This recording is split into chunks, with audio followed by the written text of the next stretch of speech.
taong bayan is hindi lang kayo. There are always two sides of the coin.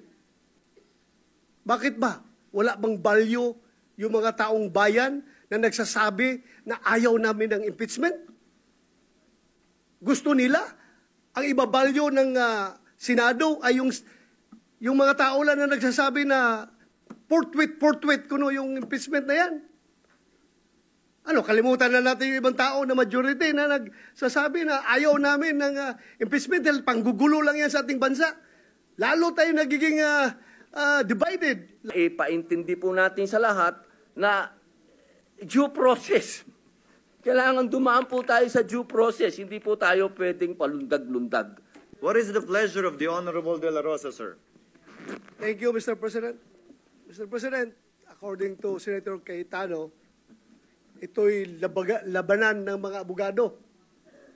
Hindi po ako abogado, Mr. President, but I just would like to manifest my observation na to be fair to the Senate President, pag sinabi natin na you have an intention to delay the impeachment proceedings, I would like to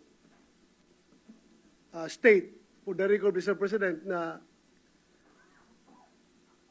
1 month ago pa, pinagawan muna kami ng robe, Mr. President. Kasi excited na tayo na sumuot ng robe para to form the impeachment court. To be fair with you, Mr. President, you've been preparing for that. And yung schedule natin na naka-schedule sa Wednesday, which is 11, if we give the ruling today, whether ano ba talagang gusto natin, today or Wednesday, I support you, Mr. President, kung anong gusto natin schedule. Sana mapag-usapan natin ngayon.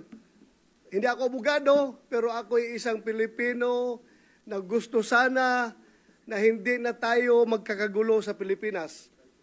Hindi tayo magkawatak-watak.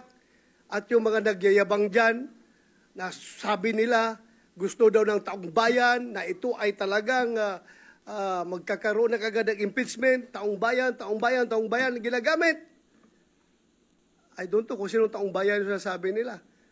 Because, alam ko, Mr. President, halos lahat ng tao ng Mindanao at ng Visayas, as I have observed during the campaign period, ang sabi sa atin is, Sir, ibubuto kita kung hindi ka magboto sa impeachment or hindi ka magboto sa conviction. Yun ang sinasabi ng taong bayan. Kaya please, do not use the term taong bayan palagi because taong bayan is hindi lang kayo. There are always two sides of the coin. Bakit ba? Wala bang value yung mga taong bayan na nagsasabi na ayaw namin ng impeachment? Gusto nila? Ang ibabalyo ng Senado ay yung mga tao lang na nagsasabi na forthwith kuno yung impeachment na yan. Ano, kalimutan na natin yung ibang tao na majority na nagsasabi na ayaw namin ng impeachment dahil panggugulo lang yan sa ating bansa. Lalo tayo nagiging divided. Lalo nasisira ang ating ekonomiya.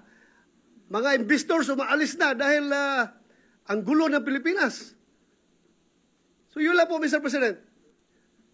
I am 101% supporting you. What's your stand, Mr. President? Thank you, Mr. President. Senator Padilla, you may proceed, sir. Maraming salamat po, Ginoong Pangulo. Katulad po ng sinabi ni Senator Joel Villanueva, ako po ay hindi po ako abogado, katulad po ni Senator Bato. Pero sa maikling panahon ko po dito, lagi natin binubuksan ang ating rules. At yan po ang unang-unang dinala sa akin nung ako po ay nanalong senador at ako po ay pinuntahan ng sekretariat. Ang una pong binigay sa akin ay yung rules. Napaka-importante ng rules. Yan po ang unang-una talagang isinaksak sa aking ulo. At bukod po doon, tradisyon. May tradisyon dito na kailangan susundin mo, lalo ka na neophyte.